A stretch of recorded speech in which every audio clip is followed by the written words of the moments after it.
stock market ထဲကနေ beginner investor တွေ90ရာခိုင်နှုန်းလောက်ဘာကြောင့်ထွက်သွားရတာလဲဘာကြောင့်ပြတ်သွားရတာလဲ stock market ကလူတွေထင်တယ်လို့ကျွန်တော်တို့မြန်မြန်ဆန်ဆန်ချမ်းသာနိုင်တဲ့နေရာတစ်ခုမဟုတ်ပါဘူးဒီ market ကကျွန်တော်တို့ရဲ့ဒီစိတ်ပိုင်းဆိုင်ရာနောက်ပြီးကြလို့ချင်းရင်ကျွန်တော်တို့ရဲ့စီကံရှိမှုကျွန်တော်တို့ရဲ့ရေရှည်အမြင်ရှိမှုတွေကိုနေတိုင်းစမ်းသပ်တဲ့နေရာပါဟုတ်ကဲ့ပါအဲ့တော့ခုနကကျွန်တော်ပြောခဲ့တဲ့ဒီ stock market ထဲမှာ beginner investor 90ရာခိုင်နှုန်းလောက်ဘာကြောင့်ပြတ်သွားရတာလဲဘာကြောင့်ထွက်သွားရတာလဲဆိုတဲ့အကြောင်းအရာနဲ့ပတ်သက်ပြီးတော့အချက်ကလေး၄ချက်ကိုကျွန်တော်မျှဝေပေးခြင်းပါတယ်အဆုံးထိအောင်ကြည့်ရှုပေးဖို့ရအတွက်လည်းဖိတ်ခေါ်ပါတယ်အဲ့တော့နံပါတ်1အချက်ကဘာလို့ဆိုလို့ချင်းကျွန်တော်တို့ quick money mindset မြန်ချမ်းသာခြင်းနဲ့စိတ်ပါဘေကနာအများစုရဲ့ပထမဦးဆုံးအမှားကကျွန်တော်တို့ investing ကိုမြန်ချမ်းသာနိုင်မဲ့နီးလန်းလို့ထင်ကြတာပါသူတို့ရဲ့တွေးရဘလို့တော့ဆိုလို့ချင်းကျွန်တော်တို့ stock တစ်ခုကိုဝယ်တိုင်းလို့ချင်းရင်တစ်လအတွင်းမှာ2ဆ3ဆဖြစ်သွားမလားဆိုပြီးတော့တွေးရကြပါတယ်ပြောရရင် investing ဆိုတာကကျွန်တော်တို့ကချမ်းသာမှုတည်ဆောက်ရေးလုပ်ငန်းစဉ်တစ်ခုပါထီမဟုတ်ပါအဲ့တော့ဒီချက်ကကျွန်တော်တို့ beginner investor တွေ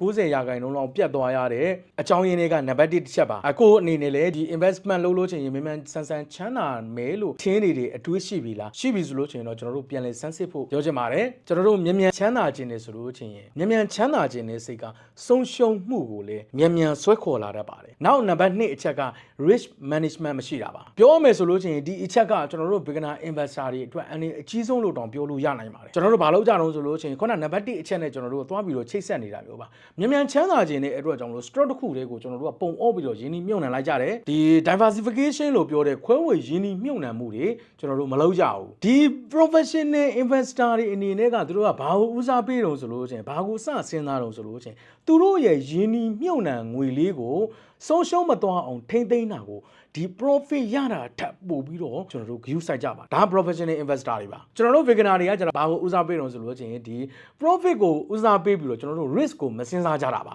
ဒါကနံပါတ်2အချက်ပါနံပါတ်3အချက်က emotional trading လို့ခေါ်ပါတယ် emotional trading ဆိုတာကကျွန်တော်တို့ဒီစိတ်ခံစားချက်နဲ့ stock တွေကိုအယောင်းအဝယ်လုပ်တာပါmarket ကကျွန်တော်တို့ဈေးတက်လာတဲ့နေ့မှာဆိုလို့ရှိရင်ကျွန်တော်တို့လောဘတွေကြီးတယ်ဈေးကျသွားတဲ့နေ့မှာဆိုလို့ရှိရင်ကြောက်စိတ်တွေကျွန်တော်တို့ဝင်ကြတယ်ကျွန်တော်တို့ဒီ beginner investor တွေ90ရာခိုင်နှုန်းလောက်ပျက်စီးရတာကဒီ market ကြောင့်ဆိုတာထက်ကိုယ်စိတ်ကိုမနိုင်တာကြောင့်လို့ပြောလို့ရပါတယ်မနိုင်တာကြောင့်ဖြစ်ပါတယ် professional investor တွေကကျွန်တော်တို့က system ကိုယုံတယ် beginner တွေကကျတော့ကိုယ်စိတ်ကိုယုံရတယ်ဒါကကျွန်တော်တို့အဆုံးသက်အရလက်ကိုအကြီးအကျယ်ကွာခြားသွားစေတယ်အချက်တစ်ချက်ဖြစ်ပါတယ်နောက်နံပါတ်4အချက်ကတော့ကျွန်တော်တို့ patient စိတ်ရှည်မှုမရှိတာပါဒီကျွန်တော်တို့ stock investment နဲ့ချမ်းသာမှုကိုတိစောက်တဲ့အခါမှာဒီအချိန်နဲ့ကျွန်တော်တို့ compounding effect နဲ့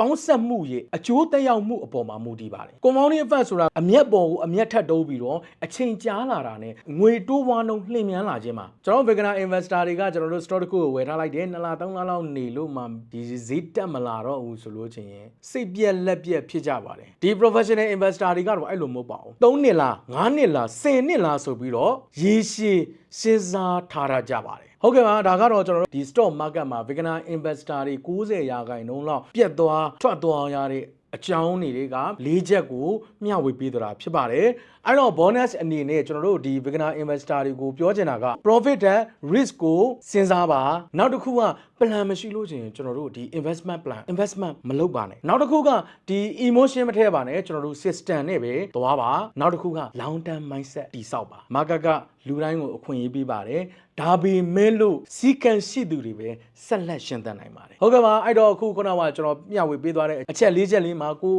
နဲ့ဘာတွေကိုက်ညီတော့ဘာတွေပြုတ်ရင်ပြောင်းလဲသင့်တော့ဆိုတာလေးတွေကိုစဉ်းစားပါပြန်လဲပြင်ဆင်သင့်တာလေးတွေကိုပြင်ဆင်ပါ market ကလူတိုင်းကိုအခွင့်အရေးပေးပါတယ်ဒါပေမဲ့လို့စီကံရှိသူတွေသာဆက်လက်ရှင်သန်နိုင်ပါတယ်ဟုတ်ကဲ့ပါဒီအကြောင်းအရာလေးနဲ့ပတ်သက်ပြီးတော့အချိုးတစုံတရာရလိမ့်မယ်လို့ထင်ပါတယ်အချိုးတစုံတရာရခဲ့တယ်ဆိုရင်လည်း comment မှာထုံးစံအတိုင်းပဲ yes လို့မှတ်ပေးခဲ့ပါဦးအဆုံးထိအောင်ကြည့်ရှုပေးခဲ့ကြတဲ့အတွက်လည်းကျေးဇူးအများကြီးတင်ပါတယ်မင်္ဂလာရှိသောနေ့ရက်လေးဖြစ်ပိုင်ဆိုင်နိုင်ကြပါစေ